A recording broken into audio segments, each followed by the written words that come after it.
Good evening, teacher. My name is Alexander Roaya. Today I'm going to make a presentation about background to CLT, where decisions about the content that could be taught belonging to syllable design or course design. Meanwhile, decisions about how best to teach the contents or syllable of the syllables belong to the field of methodology. CLT prompt a rethinking of approaches to syllabus design and methodology. We may conveniently group trends in language teaching in the last 50 years into three phases. The first phase is traditional approach up to late 1960s. The phase 2 is classic communicative language teaching, 1970s to 1990s, and the third phase is current communicative language teaching, late 1990s to the present. So the first one, the techniques that they used were memorization, dialogues, question-answer practice, substitution drills to guide the speaking and writing practice. The methodology was audiolinguism, which consists in observed dialogue adapt to the student's interest. Students select structures of dialogues were based to create more dialogues, and students refer to the textbooks to look for information, and follow-up activities maybe in language laboratory. PP was employed. PP presentation, new grammar was presented and explained by the teacher, checking the student's comprehension.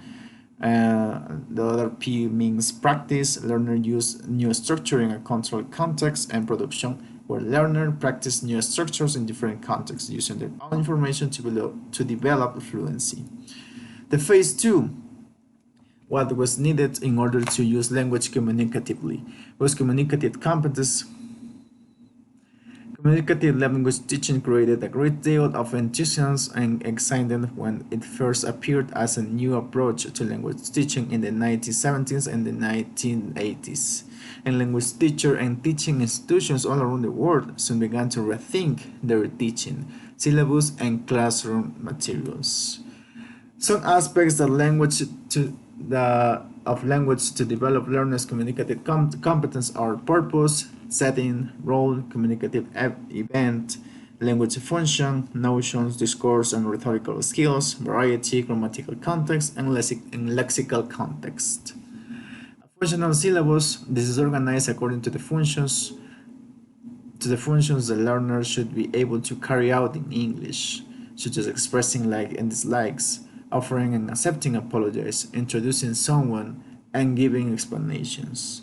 English for specific purposes. It would be more efficient to teach them the specific kinds of language and communicative skills needed for a particular roles, e.g. that nurse, engineer, flight attendants, pilot, biologist, different kinds of professions that we have nowadays, and all years. The phase 3, accuracy versus fluency activities. Activities focused on fluency we have reflect natural use of language, focus on achieving communication, require meaningful use of language, require the use of communicative strategies, produce language that may not allow to be predictable. Sync to the link language to use context. And activities focused on accuracy reflect classroom use of language, focus on information of correct examples of language, practice language out of context, practice small samples of language, do not require meaningful communication, and control choice of language. Mechanical,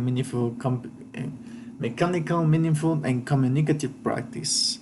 Mechanical refers to a controlled practice activity. Meaningful practice refers to an activity where language control is still provided, but where students are required to make meaningful choices. Communicative practice refers to the activities where practice in using language within a real communicative context is the focus. Information gap activities. This is known as an information gap. More authentic communication is likely to occur in the classroom if students go beyond practice of language forms for their own sake and use their linguistic and communicative resources in order to obtain information. We have also jigsaw activities, other activities types in CLT. Many other activity types have been used in CLT, including the following: task completion activities, information gathering activities, opinion sharing activities, information transfer activities, and reasoning gap activities.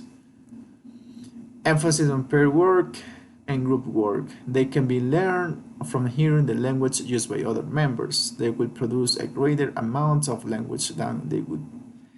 Their motivational level is likely to increase. They will have a chance to develop fluency, and teaching and classroom materials today consequently make use of a wide variety of small group activities. The push for authenticity.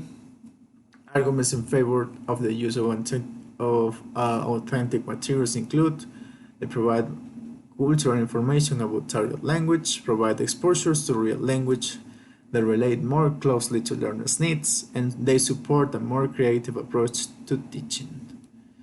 Thank you so much. That's all.